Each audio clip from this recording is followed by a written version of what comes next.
ભાવલાને phone કરું. હા વિડલા, ક્યાં હો? આયા જલેબી બનાવું ભાઈ. જલેબી પછી બનાવજે. આયા ફોરેન થી કલાકાર આવ્યા હે. ફોરેનથી કલાકાર આવ્યા હે. અરે વીઆઈપી ટિકિટ લઈને રાખી હે. અરે તો અત્યારે જવા પૈસા લેતો. આવ ફટાફટ. હા.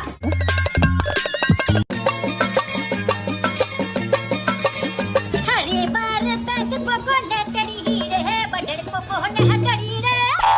એ વિડલા હું અડધે બંધ થાય છે. તો તારે હું સાંભળવું હે? તો એને કે કઈ ગુજરાતીમાં ગાય તો કઈ ખબર પડે અહીંયા. આ ભાઈ પ્યોર કાઠિયાવાડીમાં વગાડું મારો ભાઈ. ચાલો હાલો પછી ડટા ઉડે. આ વિડલા તારે ઘરેથી પૈસા લઈને આવવાના હતા. બેંક બંધ લાવ અહીંયા. અરે મને ઘરે ભૂલાઈ ગયું તું. નદી કિનાર નારી હેરી રે ભાઈ નારી હેરી રે. ભાઈ ભાઈ ભાઈ. અરે હે કે ઉડાડવાના હોય કાકા. મારો ભાઈ અમારે એક ઉડાડવાનો રિવાજ નથી અહીંયા. અમાર સીધા ડટ્ટા જ કા કરે. આગમ તે હોય.